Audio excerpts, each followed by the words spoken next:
ദൈവത്തിൻ്റെ ഏറ്റവും പ്രിയമുള്ളവരെ, അവിടുത്തെ സമാധാനം ഞാൻ ആശംസിക്കുന്നു. ഇന്ന് കർത്താവ് നമുക്ക് നൽകുന്ന ദൂത് സങ്കീർത്തനങ്ങൾ 147:3. അവിടുന്ന് ഹൃദയം തകർന്നവരെ സൗഖ്യപ്പെടുത്തുകയും അവരുടെ മുറിവുകൾ വച്ചു കെട്ടുകയും ചെയ്യുന്നു.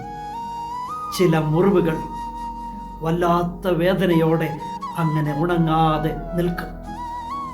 അത് ഹൃദയത്തിനേറ്റ മുറിവാ. എത്ര കാലം കഴിഞ്ഞാലും അത് ഉണങ്ങില്ല. അതിൽ നിന്ന് രക്തം പൊടിഞ്ഞുകൊണ്ടേയിരിക്കും.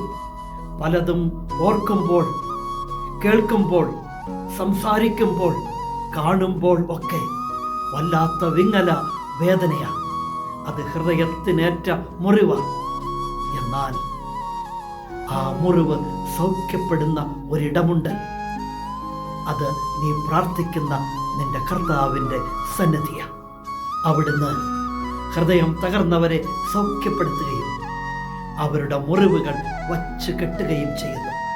നമ്മുടെ ഹൃദയത്തിനേറ്റ മുറിവുകൾ സൗഖ്യപ്പെടുത്താൻ അവിടുത്തെ സന്നിധിയിൽ ഔഷധമുണ്ട്. എങ്കിൽ ആ സന്നിധിയിൽ ഇറക്കി വയ്ക്കാം ഹൃദയത്തിൻ്റെ വേദനകൾ. ഹൃദയം പൊടിഞ്ഞ, ഹൃദയം മുറിഞ്ഞ, ഹൃദയം തകർന്ന മുറിവുകളായിരിക്കും. പക്ഷേ ഏത് വേദനയ്ക്കും, ഏത് സങ്കടത്തിനും അവിടുത്തെ സന്നിധിയിൽ മറുപടിയുണ്ട്. അവിടുന്ന് ഹൃദയം തകർന്നവരെ സൗഖ്യപ്പെടുത്തുകയും അവരുടെ മുറിവുകൾ വച്ച് കെട്ടുകയും ചെയ്യുന്നു. ആ സന്നിധിയിൽ സമാധാനമുണ്ട്. ആ സന്നിധിയിൽ സാന്ത്വനമുണ്ട്. അവിടുന്ന് നമ്മെ സൗഖ്യപ്പെടുത്തിക്കൊള്ളും.